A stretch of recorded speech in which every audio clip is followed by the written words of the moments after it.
Banyak yang konyol ternyata. Tambahan 100 triliun Pak Prabowo ambil dari anggaran yang dipangkas. Dipangkas 306 triliun dan sebetulnya lebih besar. Lebih besar lagi karena ini tidak termasuk dividen dari BUMN. Ini tidak termasuk dividen dari BUMN. Kalau tidak salah 170 triliun kalau tidak salah. Tapi kembali ke BUMN berapa dan tetap ditahan oleh pemerintah cukup besar.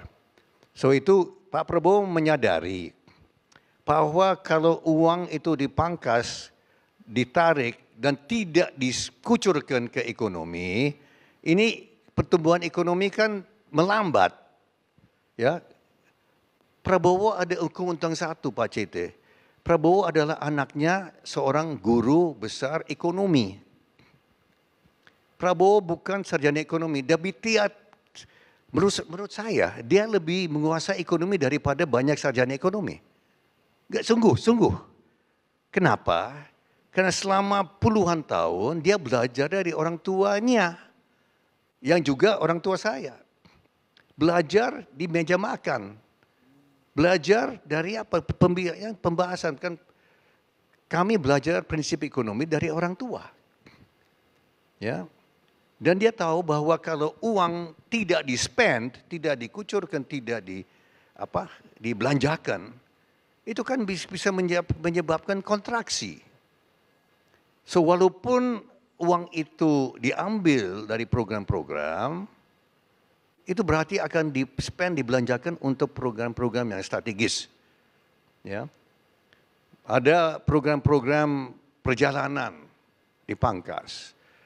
Perjalanan ke luar negeri dipangkas, saya dengar dipangkas 21-22 triliun rupiah.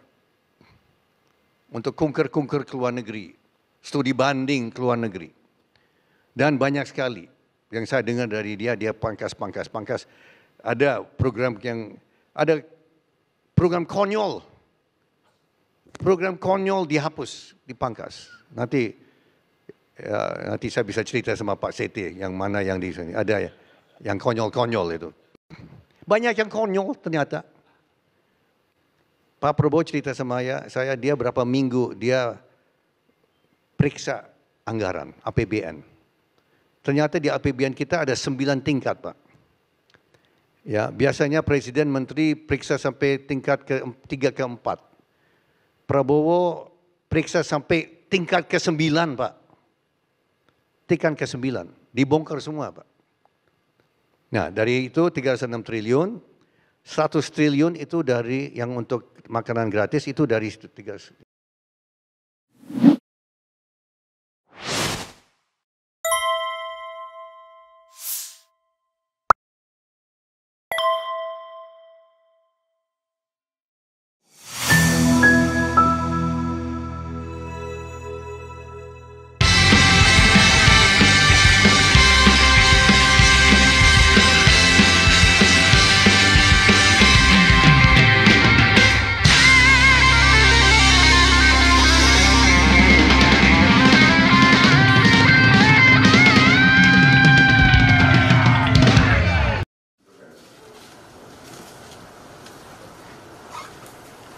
Bukan saya ingin mencampuri pekerjaannya kementerian-kementerian, tidak. Tapi saya ingin membantu. Di mana ada bottleneck, di mana ada kesulitan, segera kita atasi. Marilah kita jujur mengakui bahwa birokrasi di kita sangat terkenal. Sangat terkenal. Ribetnya, sangat terkenal, lambatnya, bahkan ada pembicaraan oleh rakyat kita bahwa birokrasi pemerintah kita sering mempersulit, bukan mempermudah keperluan rakyat. Bahkan ada yang mengatakan kalau bisa dibikin sulit, kenapa dibikin mudah? Ini saya minta menteri-menteri sekarang, mari kita lebih berani, mari kita lebih tidak ragu-ragu untuk memberi pelayanan yang terbaik kepada rakyat kita. Jangan ragu-ragu kalau saudara tidak puas dengan pejabat-pejabat di bawah Anda, laporkan, segera kita ganti. Begitu banyak orang yang mau mengabdi. Tidak ada orang di sini yang kebal, yang tidak patuh, tidak bekerja keras untuk bangsa dan negara dan rakyat. Saudara saya beri wewenang, copot segera. Suruh tinggal di rumah aja, daripada bikin susah kita. Saudara-saudara sekalian,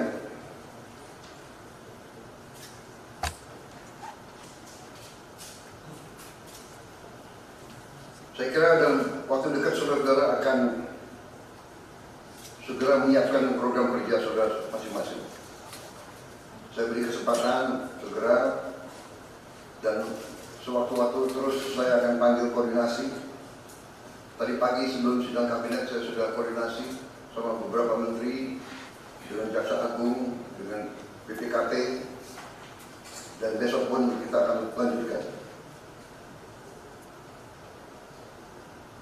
Ada beberapa pengarahan dari saya, Menteri Bappenas, pastikan semua program dan kegiatan di semua kementerian lembaga mempunyai kontribusi yang signifikan, terukur, dan saling bersinergi. Pelajari kembali semua proyek. Jangan ada proyek yang mercusuar. Semua ditujukan kepada yang saya sampaikan pada pidato saya di depan Majelis Pariwisata Belanja pada hari pelantikan saya. Kita harus swasembada. Assalamualaikum warahmatullahi wabarakatuh. Sobat RH sekalian, jumpa lagi kita di channel yang keren ini. Keren cadas. Ya Sobat RH sekalian, itu tadi pengarahan Prabowo di depan para menteri di kabinetnya. Apakah saya setuju? Setuju. Saya mendukung, ya, tapi tetap dengan kekritisannya.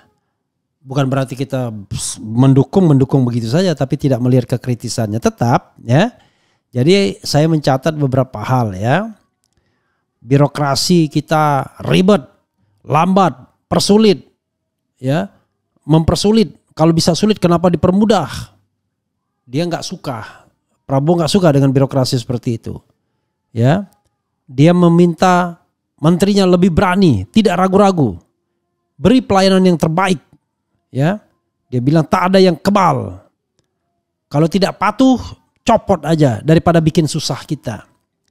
Ya, lalu Bappenas koordinasi dengan menteri dan lembaga, bikin program itu yang signifikan, terukur dan bersinergi. Jangan ada proyek mercusuar. Jadi sahabat era sekalian, setuju, ya. Terutama kata-kata jangan ada proyek mercusuar. Itu kan menunjukkan koreksi Prabowo terhadap Jokowi yang suka sekali dengan proyek-proyek mercusuar. Yang pengen dilihat gagah, wah, ya kan. Bahwa dia adalah pembangun bapak infrastruktur. Jadi paradigma Prabowo kalau kita lihat adalah paradigma pelayanan kepada masyarakat. Kesejahteraan kepada masyarakat. Bukan, apa istilahnya, bukan meminta dihormati karena membuat monumen-monumen, jalan tol, pelabuhan, jembatan yang kemudian dikapitalisasi seolah-olah itu kerja Jokowi sendiri. Nah, kalau birokrasi dimuluskan saja udah lumayan, Pak, ya, Pak Presiden. Kalau birokrasi itu melayani udah lumayan. Tapi sayang tadi kenapa nggak dibilang? Ini kan saya dapat potongan video, ya, tapi tidak mendengarkan bagian lainnya. Mudah-mudahan pada bagian lain Dia bilang soal korupsi. Jadi birokrasi kita itu Pak tidak hanya lambat, ribet, suka mempersulit tapi juga korup, itu persoalannya. Dan korupsi itu tidak hanya soal gaji, yang sudah besar gajinya pun korup, itu persoalan. Dan korupsi itu kadang-kadang tidak hanya di-trigger oleh birokrasi, tapi oleh menteri-menteri Bapak sendiri. Ketika pengalaman pada masa pemerintahan Presiden Jokowi pasti tahulah menteri yang main kan? Siapa menteri yang main? Siapa menteri yang korup, ya kan? Nah, cuman masalahnya ya kalau Pak Prabowo terbelenggu dengan lingkaran setan seperti itu agak berat juga. Tapi sudahlah, kan jabatan presiden kan aman. Buang semuanya. Jadi menteri-menteri yang kemarin Bapak tahu pemain, potong dia. Kalau main lagi. Ya syukur-syukur dia tidak jadi lagi pemain. Sayang tadi tidak menyebutkan juga menteri yang menyalahgunakan jabatan. Harusnya Bapak mention. Saya malu belum apa-apa. Anda sudah mau menyalahgunakan jabatan. Kan mestinya begitu. Terhadap Mayor Teddy itu kesalahan saya. Akan saya perbaiki segera. Karena saya Prabowo Subianto patuh pada hukum. Begitu mestinya ya. Tambahannya ya. Jadi biar kita balance ya. Kita puji pada bagian ini. Wah, rakyat senang sekali kalau birokrasi melayani, ya kan? Senang sekali. Ya. Sebagai contoh misalnya. Masa misalnya mau pindah ke Jakarta jabatan tertentu. Wah, itu harus pakai duit minimal 1 miliar. Kalau pakai kata-kata Babe Haikal 1 miliar mukelo jauh ya kan. Kan banyak sekali yang kalau dekat gue raup mukelo jauh. Banyak sekali kan yang begitu isu-isu seperti itu. Wah, kalau kita pindah mau notaris pindah gini-gini ke Jakarta nggak mungkin kalau nggak free saja. Nah, yang begitu-begitu tuh periksa. Atau misalnya ada isu wah ini anak menteri bisnis di sini, itu periksa. Oh, ada menteri ini pakai fee kalau mengurus ini, itu yang diperiksa. Jadi yang mempersulit itu sering bukan birokrasi juga. Birokrasi iya, tetapi birokrasi disuruh oleh atasannya, kan begitu. Jadi harus jelas dan tegas soal itu. Jadi jangan bawahan saja disuruh, dimarahin, tapi lihat betul apakah menteri-menteri Bapak, ya Pak Presiden, menteri-menteri Anda bekerja sebaik-baiknya atau enggak. Atau sontoloyo-sontoloyo semua. Tiba-tiba ini musim pilkada menyalahgunakan jabatan. Untuk kampanye kemana-mana, untuk konsolidasi partai politik kemana-mana. Ya pastilah kan, mereka ketua umum partai politik. Kenapa? Tegur dong yang begitu. Kan anak buah jadinya sekarang. Ah gitu ya. Jadi kita balance jadinya. Kita senang dengan presiden yang tegas. Yang kata juru bicaranya tegas, genuine, ya kan, patriotik. Selesai dengan dirinya sendiri. Kita senang. Karena itu kita tunggu gerak langkah selanjutnya. Kita dukung terus hal-hal yang baik dari Prabowo Subianto. Ya kan? Begitu Pak Prabowo ya, Pak Presiden ya. Kita dukung hal-hal yang baik-baik. Yang buruk ya nggak akan kita dukung ya.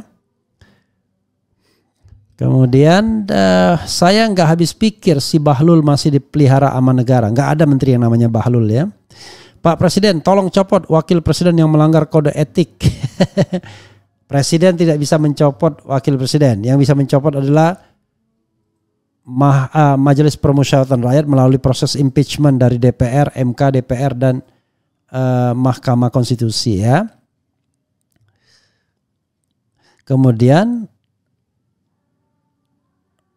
berarti ada walk yang tidak layak harusnya apa? Yang terungkap korup pertama dihukum mati ya. Apalagi ini? Bahlul, Panjuk, Budiari, Giring, Raffi, Noel, Titipan Mulyono. Kita lihat saja nanti. Orbeo berani tidak Prabowo, Orbeo berani tidak copot dia setelah Pamor Mulyono hilang. Omongannya ada gejala sen kiri belok kanan. Jangan skeptis dulu ya. Prabowo seorang patriotis ya. Kemudian angkat RH jadi ketua KPK, nggak bisa main angkat-angkatan. Saya udah bilang saya nggak mau jabatan gimana.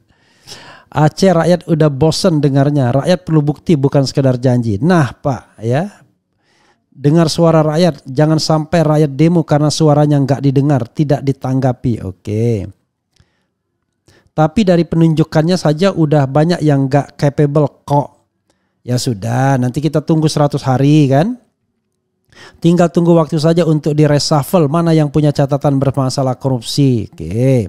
Jadi problem pejabat yang diangkat Prabowo itu, 1, korup, 2, tidak capable. Ya kan? Yang kita inginkan itu adalah pejabat yang bersih dan capable. Jadi punya integritas dan capable, kan begitu. Yang paling parah adalah sudah tidak capable, pemain pula. Nah itu kacau. Kemudian demokrasi udah rusak. Oke, apa lagi nih? Apakah posisi kementerian sekarang apa tidak tumpang tindih dengan satu sama yang lain? Apakah nantinya tidak akan ditambah departemen baru? I don't know exactly ya. Kalau soal tumpang tindih itu bukan urusan saya. Urusan kita adalah menagih janji-janji politik Prabowo Subianto ya. Selidiki semua ijazah pejabat, takutnya ada yang palsu. Prabowo harus pastikan menterinya tidak ada jejak korupsi atau berbau korupsi. Mudah-mudahan semua ini bukannya harus dengan kenyataan. Supaya bersih di kabinet merah putih. Keren cadar Esa, RH, maju terus, tetap konsisten sepanjang waktu. Betul itu era, dunia ini sementara saja. Semoga Prabowo bisa berpikir untuk menebus dosa-dosa yang lalu. Kasus 98, maksudnya apa ini? Jadi sahabat sekalian, menteri itu kalau yang baru-baru itu biasanya idealismenya minta ampun. Ya, saya punya pengalaman itulah melihat menteri ini. Waduh, dia pikirin betul. Hartanya biasa-biasa aja. Tidak ada pertambahan yang signifikan.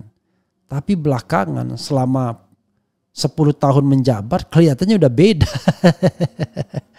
Udah mulai berpikir bisnis ya. Ingat, bisnis keluarga menteri itu tidak hanya dari menterinya langsung, tapi bisa juga melalui anaknya, keponakannya, ononya, ininya dan lain sebagainya. Nah itu yang harus kita lihat kaitannya. Itu yang namanya trading in influence, yaitu memperdagangkan pengaruh. Itu yang gawat. Makanya saya heran, gaji menteri yang di bawah 20 juta itu rame-rame rebutan. Ya. Masih besar gaji di luar itu kan. Ya kan? Saya jadi ahli di pengadilan saja honornya sudah 1 bulan menteri kalau begitu lebih ya. Tapi kok banyak yang mau? Ada 2 kemungkinan. Saya bilang dia sudah selesai dengan dirinya sehingga ikhlas apapun yang didapatkan. Atau dia ingin memanfaatkan jabatan itu untuk memperkaya diri sendiri. Baik melalui korupsi langsung dana APBN maupun korupsi tidak langsung, trading in influence. Nah itu yang harus kita perhatikan. Karena itu bagi yang ikhlas tulus, menjadi menteri itu nggak enak. 5 tahun aja cukup. Karena bekerja sesungguh-sungguhnya, menghindari konflik of interest, hanya makan gaji yang terbatas dan lain sebagainya. Tapi ini enggak. Semua menteri 1 periode selesai kaya raya semua. Berat kita. Hati-hati Pak Prabowo ya. Jangan menjerumuskan orang masuk dalam neraka kalau begitu ya. Karena orang-orang yang masuk dalam pemerintahan bukannya mau mengabdi tapi ingin mencari cuan. Nah, itu yang tidak boleh. Mudah-mudahan ini bermanfaat. Kita dukung ya hal yang baik dari Prabowo Subianto dan mudah-mudahan tidak hanya omon-omon. Ada bawahan tidak bisa kerja, copot. Kalau ada menteri yang tidak bisa kerja apalagi korup, copot juga. Ya. Begitu ya. Jangan hanya berani dengan bawahan yang kecil, tapi harus berani juga dengan bawahan yang besar. Ya, walaupun barangkali yang besar itu termasuk menanam saham kemenangan di pemilu kemarin. Begitu ya Pak Prabowo ya. Wassalamualaikum warahmatullahi wabarakatuh. Keren cadas.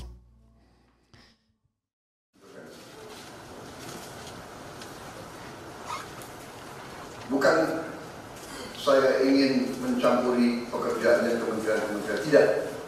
Tapi saya ingin membantu Di mana ada bottleneck, di mana ada kesulitan, segera kita atasi. Marilah kita jujur mengakui bahwa birokrasi di kita sangat terkenal. Sangat terkenal.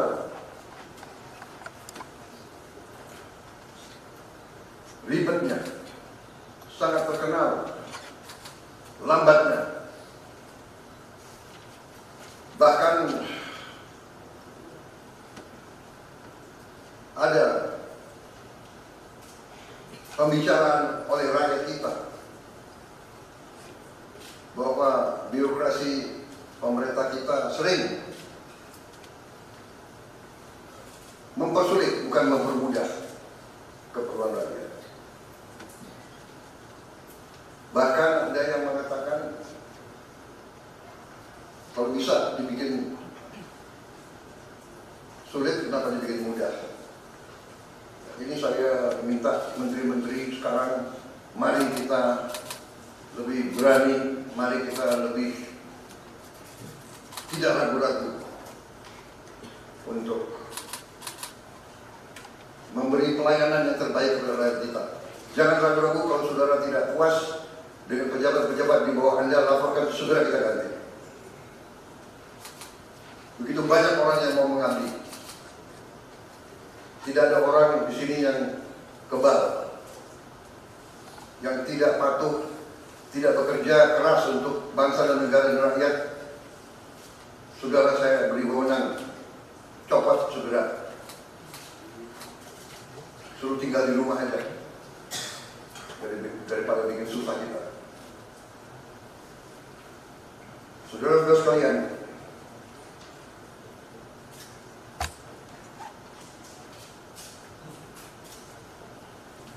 saya kira dalam waktu dekat saudara-saudara akan segera menyiapkan program kerja saudara masing-masing. Saya beri kesempatan segera, dan sewaktu-waktu terus saya akan panggil koordinasi. Tadi pagi sebelum sidang kabinet saya sudah koordinasi sama beberapa menteri, dengan Jaksa Agung, dengan BPKP, dan besok pun kita akan lanjutkan.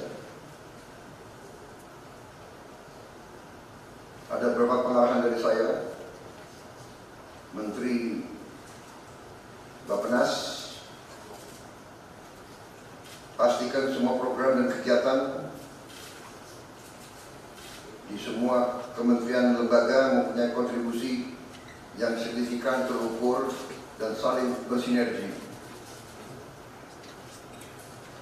Pelajari kembali semua proyek. Jangan ada proyek yang mercusuar. Semua ditujukan kepada yang saya sampaikan pada pidato saya di depan Majelis Permusyawaratan Rakyat pada hari pelantikan saya. Kita harus swasembada.